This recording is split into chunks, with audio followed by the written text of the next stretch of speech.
Let's talk about KFC's Stratotanker. Piog's broke, Bobby said it was crap, Ben said it was great, so time for another opinion. My opinion. First impressions, surprisingly not bad. He doesn't feel like crap at all, even though, he obviously did break on Piog's camera. I have some die cast down in the feet and the upper legs. If there's more, I don't know where it is. And what's up with the headlight here? Mine's all cattywampus. That sucks. Accessory-wise, we have the KFC stand that we've gotten for several figures now. But I guess if it's not Baroque, don't fix it. Ah ha ha. We got a shield here. It's kind of plain. And a plain gun, but get this. Battery's already installed. How kick-ass is that? The instructions show an alternate face, but mine doesn't come with it. I don't really care, I guess. Silver on the headlamps. Silver on these little headlights down here. Wise, we have the chrome grille, chrome smokestacks, and the chrome gas tanks. Top of the cab mode is painted gray here, and that is painted white as well. And the silver face and red eyes just look really sharp. Technically the wings articulate forward and back. Push those back out of the way. It is on a ball peg, gets all the way around. It goes back to about there, doesn't go, it goes down a little, but when you go back it's just probably going to pop out because there's no tab to keep it in place. Shoulder ratchets go all the way around. It's a really nice ratchet. The shoulders also go out at this bigger ratchet, which likes to untab from the side there sometimes. And then you got an inner shoulder ratchet as well. You get a biceps with an elbow that gets you up to there. If you want, you can spin it over and get more, but then of course you'll have screws exposed. Got a wrist swivel, KFC fingers.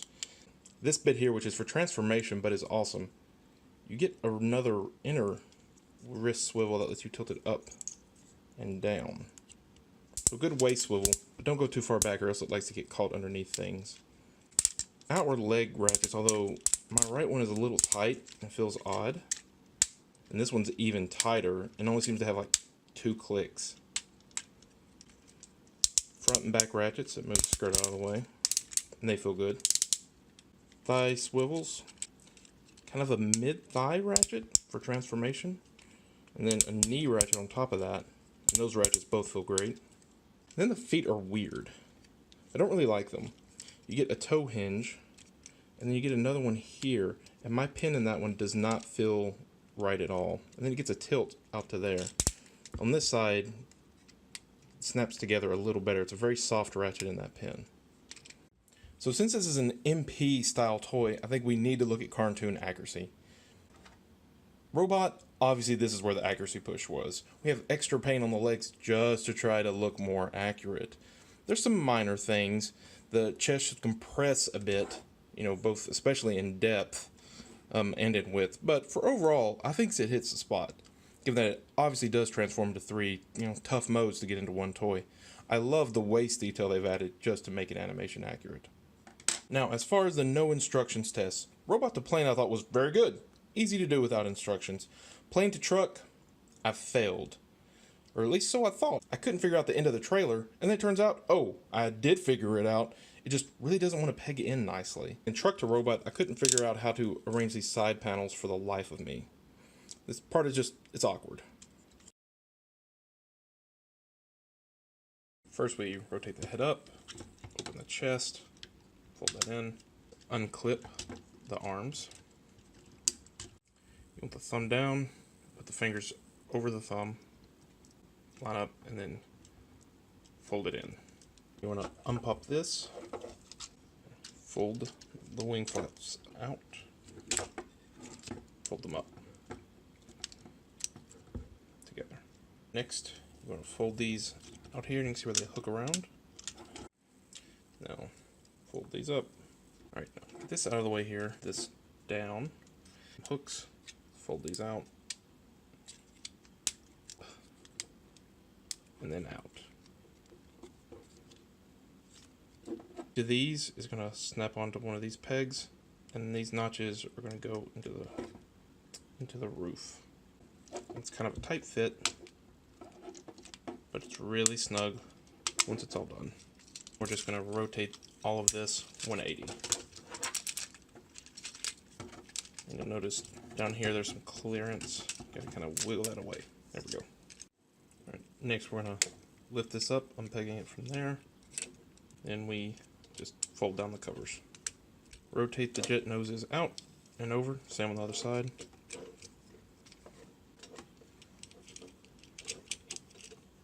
And then peg them together.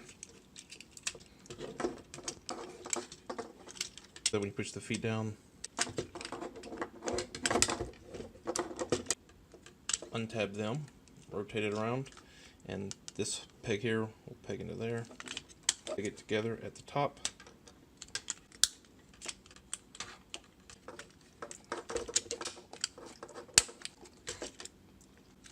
Pegging together at the top. Pegging together well, make sure that the smokestacks are up. You'll see the smokestacks peg in right there on that peg. Now that I put the smokestacks in the right spot, there we go. This peg will go into that hole. I'm not sure of the proper alignment of pieces inside, but I just folded those up and out of the way and rotate them all the way forward. You'll see the little hook tab into there. You can rotate the wings back. I like to fold the wing out of the way so you can see what you're doing here. Rotate this arm back, and you want to slot this into there. Now you're going to take this and peg this into there. And then take the landing gear so that taps into there. Alright, this next part takes more force than you might expect, and this stuff is going to come unpegged, unfortunately, as you're dealing with it. You got to get over this ridge. So, there it goes. Now, it'll tap in together. Lastly, this is going to go into there. And this immediately knocks it out of place.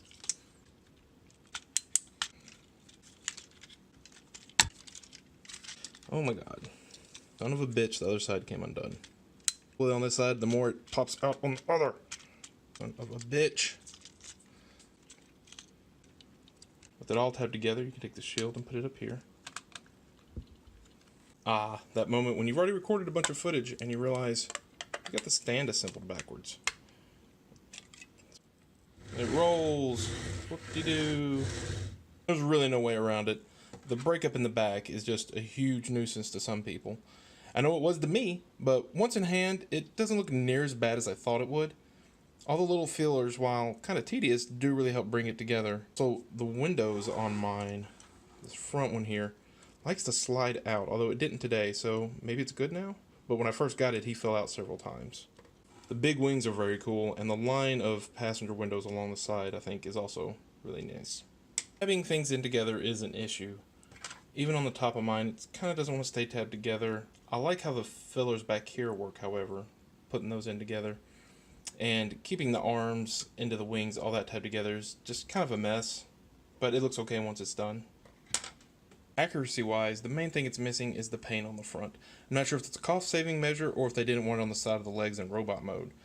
Other than that, and of course, the kind of weirdness on the back end, I feel it does the job. Truck time. As you can imagine, it pretty much starts off with unpegging everything. You're supposed to start with unpegging the arms, but you can also just kind of like breathe at it, and it's all going to come apart anyways. Rotate this back. You want to separate the front, make sure the wings aren't all the way up to get them to pull out. This part. Flip the wheels up.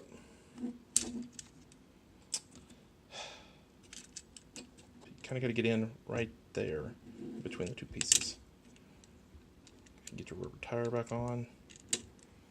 Now we're going to rotate, but we're going to keep the arms piece in the same place while rotating at this piece. Like that. Now the instructions are kind of missing this step, but you want to untab these pieces here as well. Stacks up. You got to kind of work them around the edge. And they'll peg in. Another case where the instructions show it in a different order, but you want to flip these up first, then push these back in. Then untabbed, fold this all back in. It pegs back in on the side in multiple spots, and then flip the wings in. Now you want to split the plane all the way down the middle. Landing gear up and out of the way. It's kind of tricky because you have to move multiple things at once. You want to lift up this wheel And while you're sliding it around, you need to fold it out and let it partially keep folding out as you slide it up this metal pin. Now you want to get the landing gear a little out of the way so you can get the nose cone up and in. Just want to snap it all back together, mainly these pieces onto the matching pieces on the other side. It's together same as we had in plane mode. Struts folded down out of the way. Getting into more spots where the instructions really gloss over it. Rotate this up so you can get in there. These little hooks first, you want to flip them up and in and get them out of the way. Now you want to take these and fold them in. And these big pegs go into those big... It's at this point I'd recommend detaching the cab. You can push the button here and he falls right off. Really getting the pegs aligned. This should also slide in over that once it's in place properly. Peg and the wings, they need to go in right there. So let's undo it. So make sure the wings are in and push down. And the inside of these on the outside of these blue tabs will help.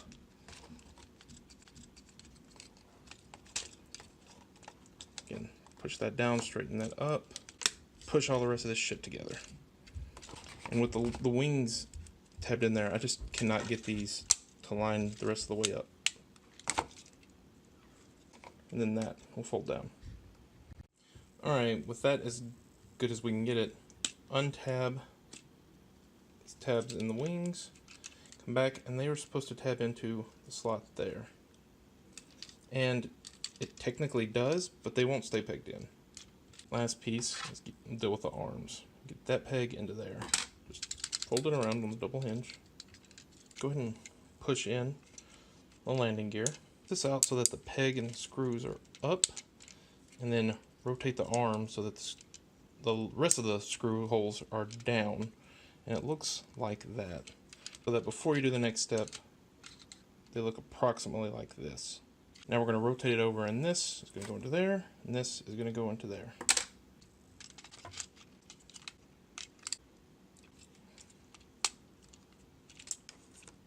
Easier to tap the back one in first, and then line up the front one. Take that off camera to really get it to peg in there well. But here's what it looks like when it's done. You'll notice this arm kind of sticks out further, as well as that's the general shape. And you do have to fight those ridges again there in the elbows to get it over. And again, it likes to pull apart in the middle just like it does in the plane mode. So if we put the shield on again, it just does not like to stay on. I'm gonna try to get the shield on again. Let's just make sure these are aligned right here. Really not. Alright, nope. No, we're not. Fuck it. I immediately no longer care. We can try to get the shield on, but it's just pops right off. Back on really easily. Rolls on rubber wheels.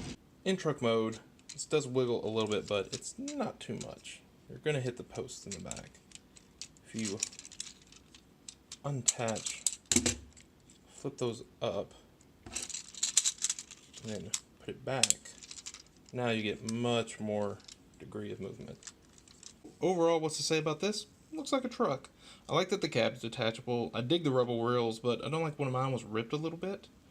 It's more solid and less weird than the plane mode, that's for sure. Cartoon accuracy wise, while it's a good tanker truck, I believe, it's actually off model quite a decent amount.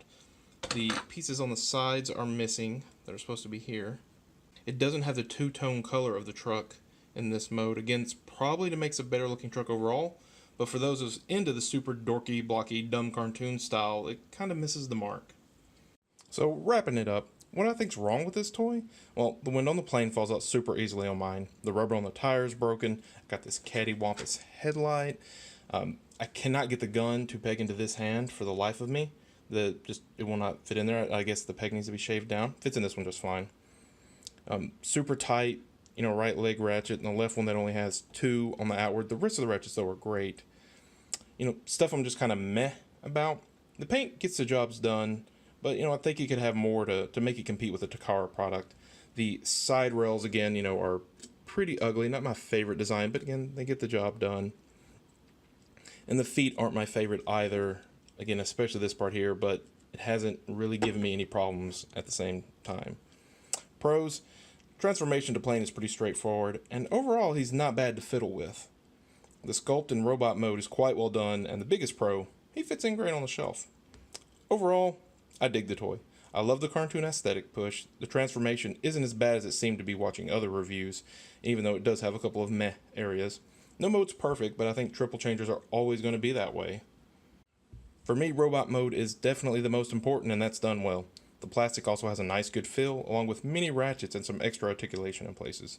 So, should you buy it? If you dig G1 masterpieces, absolutely. His aesthetics blow away the competition, of which there's only one. If you're a die-hard Octane fan, does that even exist? Then you've probably already bought it. Figure's not perfect, but it does enough right that if G1 MP is your thing, I'd recommend it.